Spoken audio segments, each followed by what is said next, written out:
Hi everybody, Miscellaneous here and welcome back to my channel, taking you to see offbeat, quirky and interesting hidden gems of tourist attractions. Today I've been to the Chelsea Physic Garden, which sits on the bank of the River Thames and is London's oldest botanic garden. It was established in 1673.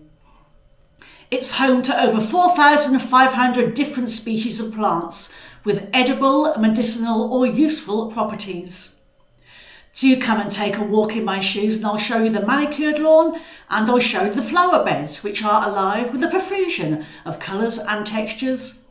I'll also take you into the hothouse where we will see things such as pitcher plants and the kind of succulents I've only seen before on the Isles of Scilly. Do give me a like, subscribe to my channel and click on the notifications bell. I will see you in the video. I'm kind of starting in the corner with the learning centre here to the right. As I entered, I faced the main lawn, but there were kiddies playing on there and I can't have children in my YouTube videos, so we'll go back to the main lawn later. There's a seasonal exhibition of squashes going on around the miller beds right in front of us here.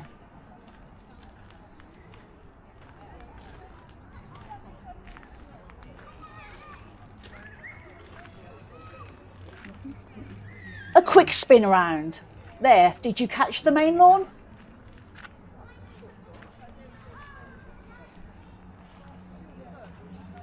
We have a pumpkin.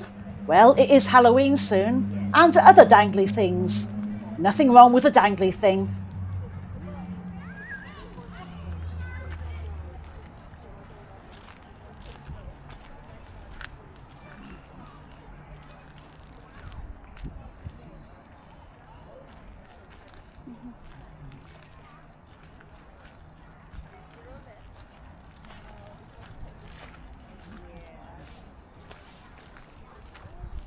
Here is the community kitchen garden. This video might jump very slightly in places where I've had to cut children out. Everyone else got a sign. Why do we have a sign? We're wandering through the Oceania beds, and the garden was founded by the Worshipful Societies of Apothecaries of London for its apprentices to study botany and its uses. The garden was initially established on a leased site from Sirjohndanvers' garden. He was an English courtier and politician, which adjoined what would once have been the home of Sirthomasmore, a Lord Chancellor who was convicted of treason during the reign of Henry VIII. To the left is the lower lawn, and we're now going to head into the cool fernery. Danvers House was destroyed in 1696 and the area is now Danversstreet. It was sirhanssloane who leased Chelseaphysicgarden's current site to the Society of Apothecaries in 1722 for £5 a year in perpetuity. The proviso was that the garden supplied the Royal Society, of which he was principal, herbarium samples. Look, we have atmospheric ponds in the cool fernery.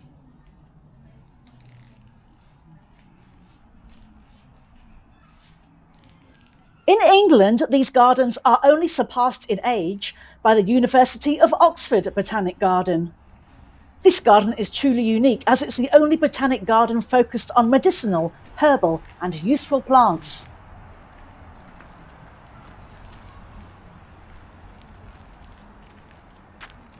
Back overlooking the lower lawn, and the tree with sticking up hair is a Chilean wine palm.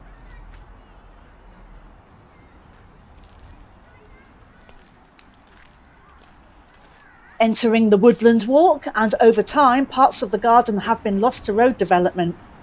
This would include the 1874 construction of the Chelsea Embankment on the north bank of the River Thames.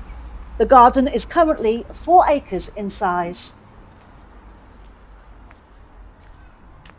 Some of the trees here are positively tropical, with the high walls of the garden creating a microclimate.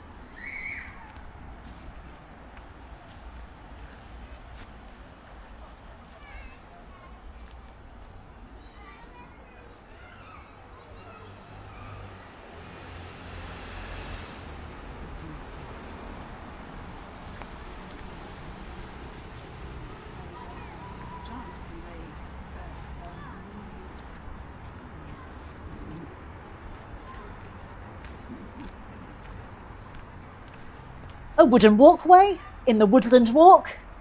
Oh, try saying that when you're drunk.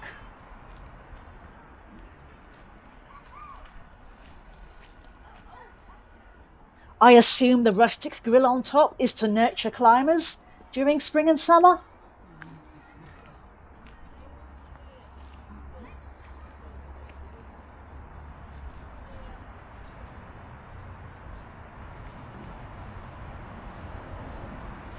Now, the embankment gate here serves as a reminder that you're not far away from the hustle and bustle of London. And then they were selling stuff.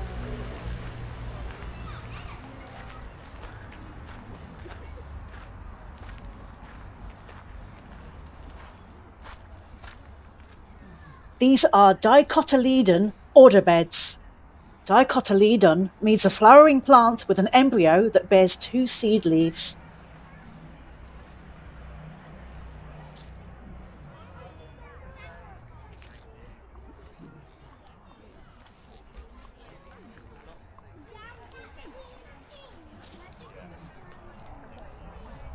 I'm heading down to the pond, but I couldn't do much in the way of filming around here. There were kiddies taking part in an interactive session. I assume they were tadpoling. I visited the garden for London Open House weekend and it was free to enter. Normally I think it costs about £13.50 to enter for an adult. Back through the dicotyledon order beds. I had to look up the correct pronunciation of dicotyledon. I will always be about the written word more than the spoken word. On that note, do check out my blog. I've blogged about Chelsea Physic Garden. I've also blogged about other gardens too, and I've put on some fantastic photographs as well. Now, this is a Wardian case. The Physic Garden is one of the most important centres for botany and plant exchange in the world, and the Wardian case offers protective transportation. We're now in the Garden of Useful Plants. I had to be careful again as there were kiddies around, but I will come back to this garden.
I'm trying to peep around the side of the Garden of Useful Plants, and there is a Latin America bed in this area, so that explains the jungle-like vines.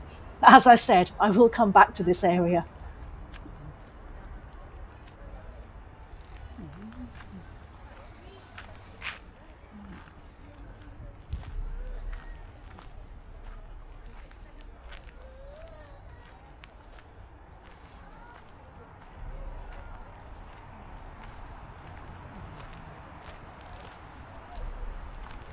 This is very much a working garden, and we have a compost heap here.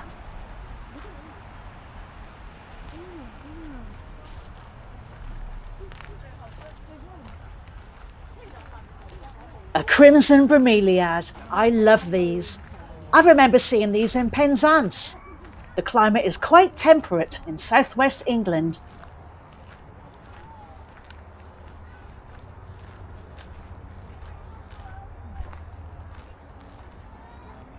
We have a rain barrel, and the white thing to the left of that is a beehive.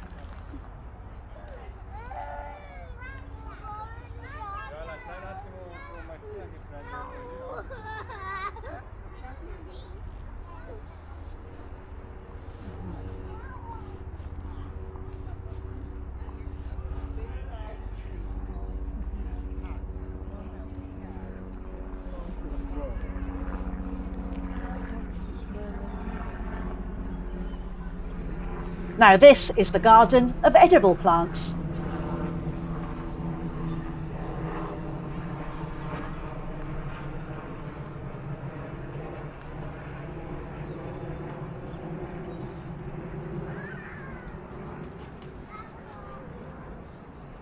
Is that grapevines I spy over there? Trust me to notice that. I now fancy a glass of fizz.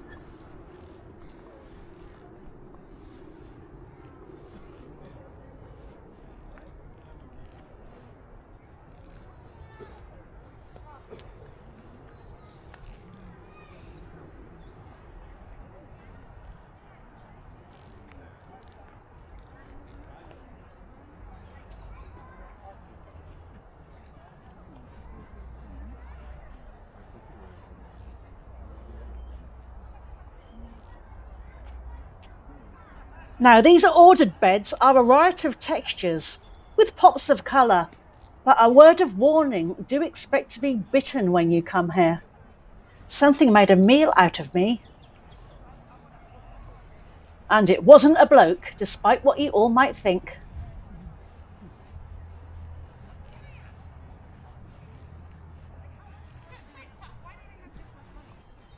We have tidier, lower level plants here.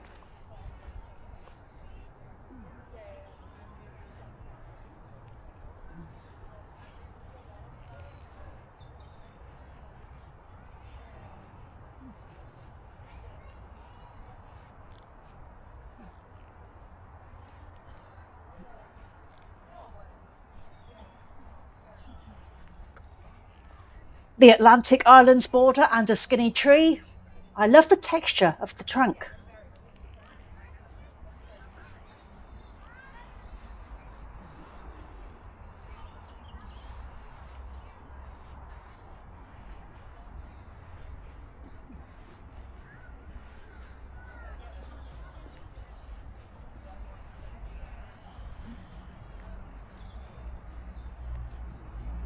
I thought this was an apple tree at first, but it's not. It's a pomegranate tree. A fun fact for you. When I was 8, I did a school project about trees. My father, who had studied botany at one time, told me all their Latin names. Shame I can't remember them. We are now in the garden of medicinal plants. If you look down into the flower beds, some of the plants have skull and crossbones signs next to them, indicating that they are poisonous. I'm not quite sure how that works in a garden of medicinal plants. I take it that means that they're poisonous in their raw form, or if harvested incorrectly.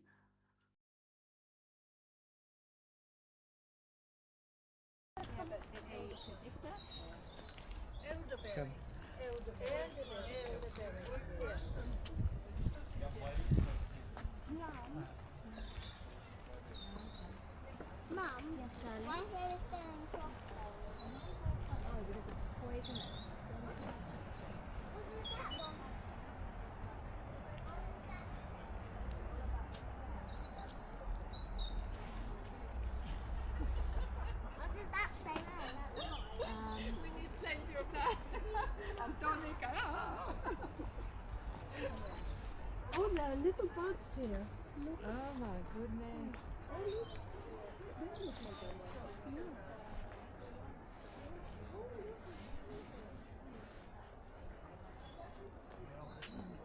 In the corner there is a grapefruit tree.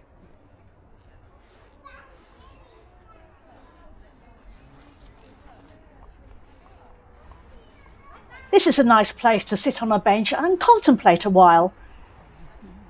To the right is a xerophytic bed, which translates as a dry garden, stroke arid bed.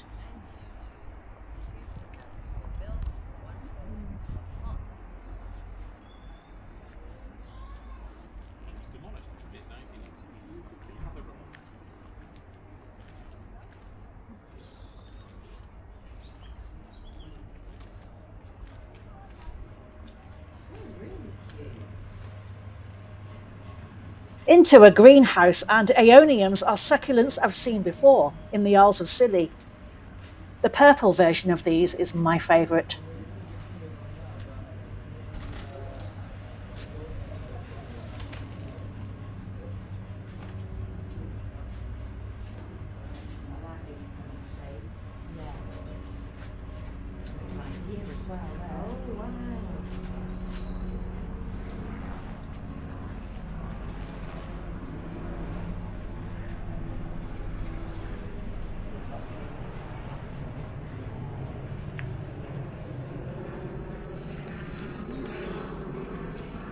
Now, accounts differ as to how many species of plants there are here.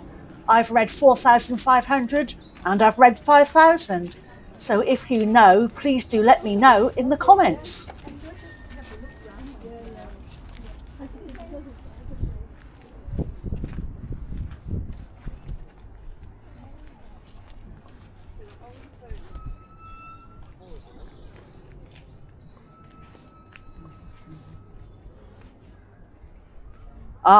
Red Nymphophea, translated as red hot pokers.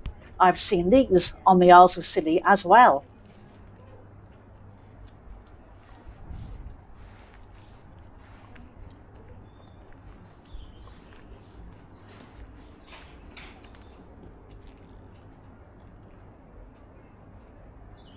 That greenhouse is a working greenhouse and is out of bounds to visitors.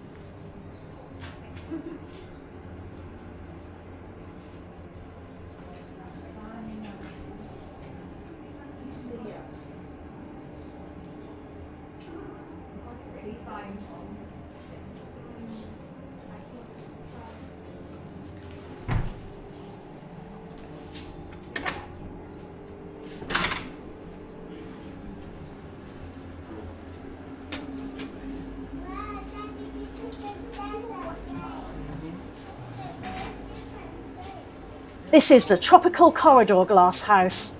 It's quite peoply in here.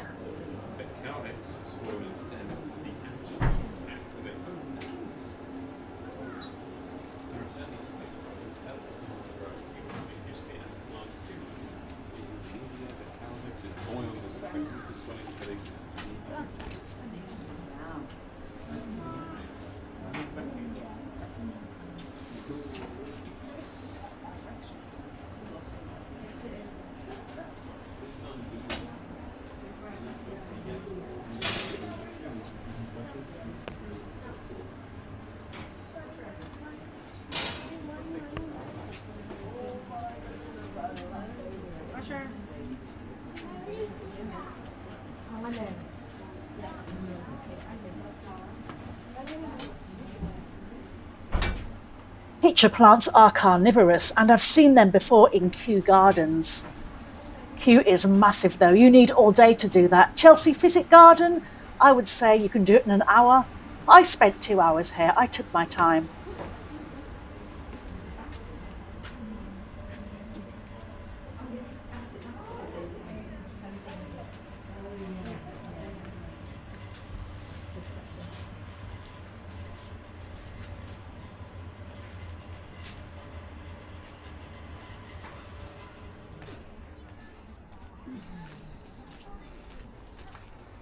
We're now heading past the Salvia Walk and back to the main lawn.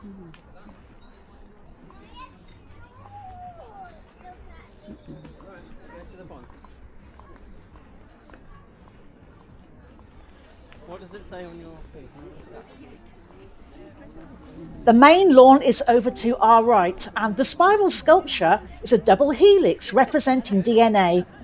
It celebrates the garden's 350th anniversary and contains the names of head gardeners and curators from the last 350 years.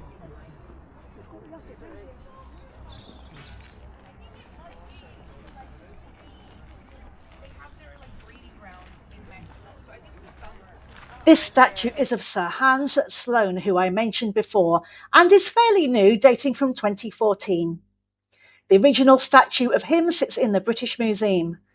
He was an Irish physician and naturalist, and he bequeathed his collection of 71,000 items, which included books, plant specimens, drawings and coins, to the British nation.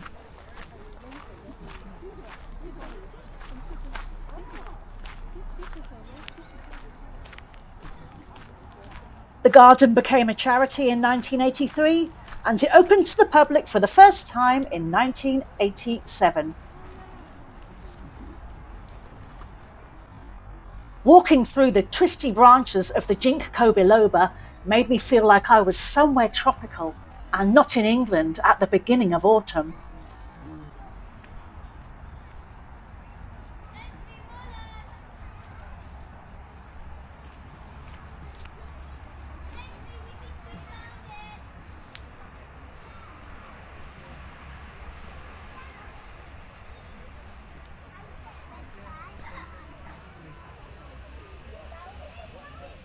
I just wanted to see if it was possible for me to film the central section of the Garden of Useful Plants. And it was.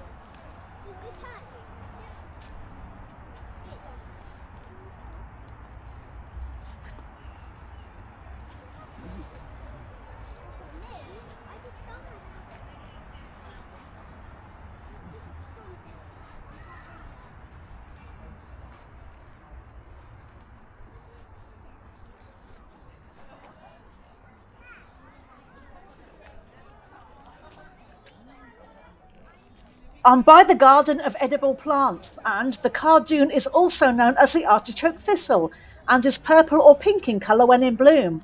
These looked moribund. They looked a tad scary. Shades of Blair Witch, methinks.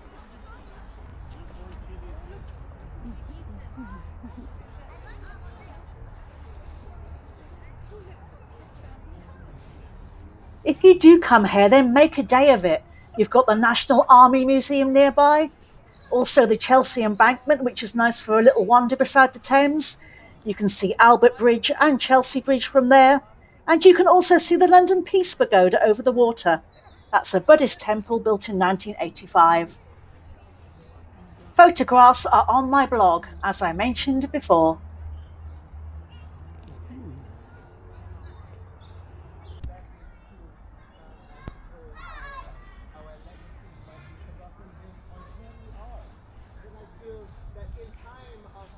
Will come to light and our grand working, so to speak, will be rediscovered.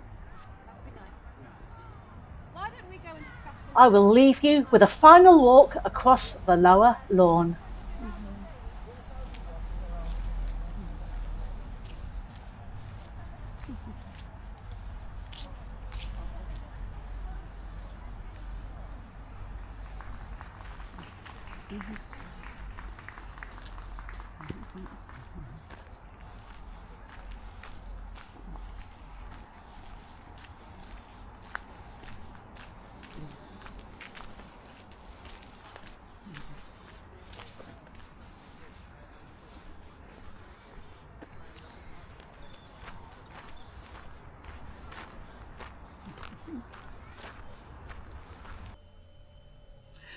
Thank you for watching, and I do hope you enjoyed the video.